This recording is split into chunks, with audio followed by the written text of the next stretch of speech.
Amis barcelonais, il faut qu'on le sache, ce ne sera pas facile. Amis barcelonais, détrompez-vous, ce ne sera pas facile. Il faudra se battre sur chaque match comme des lions. Il faudra se battre sur chaque match comme des affamés. Ce ne sera pas facile. Parce que si, en tant que supporter du FC Barcelone, si on se dit que notre équipe est supérieure à toutes les équipes, supérieure intrinsèquement à toutes les équipes qui sont de notre côté du tableau, eh bien, on va se faire surprendre, amis barcelonais. Benfica nous a encore montré, nous a encore donné la preuve que les équipes qui viendront jouer face au FC Barcelone ne viendront pas la fleur au fusil, ne viendront pas en victime expiatoire, ne viendront pas s'offrir en holocauste. Le FC Barcelone devra batailler s'ils veulent se retrouver en finale. Et ce match-là, amis barcelonais, ça va être mal commencé. Parce que quand vous vous retrouvez à la 22e minute à 10 contre 11, personnellement, j'ai eu peur.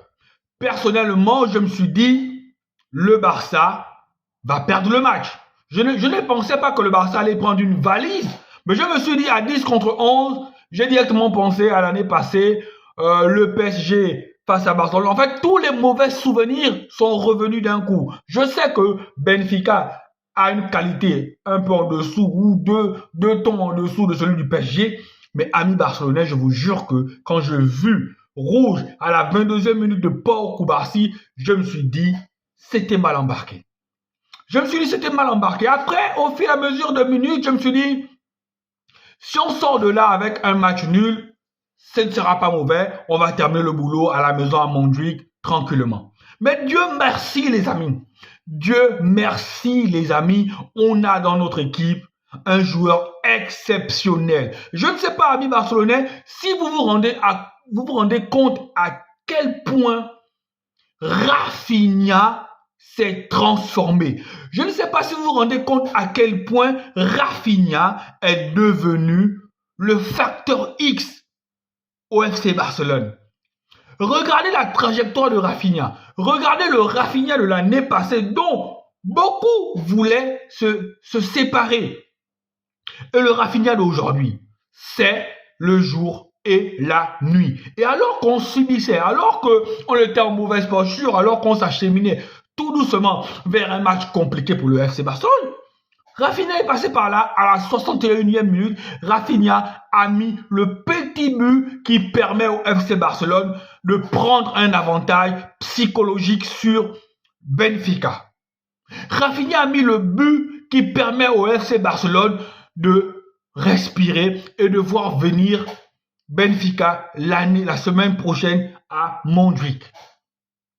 Là, la semaine prochaine, on aura une association inédite en charnière centrale. On aura Araujo, Inigo Martinez. Je ne me trompe pas, ça va peut-être être la première fois, bon, à part le bout de match d'aujourd'hui, mais ça va peut-être être la première fois qu'ils seront associés ensemble. Donc, à la maison, le FC Barcelone devra terminer le boulot. Et en quart de finale, le FC Barcelone ne devra pas sous-estimer que ce soit Dortmund, que ce soit Lille. Parce qu'à ce niveau-là, on ne sous-estime plus personne. Merci à Rafinha pour ce but-là.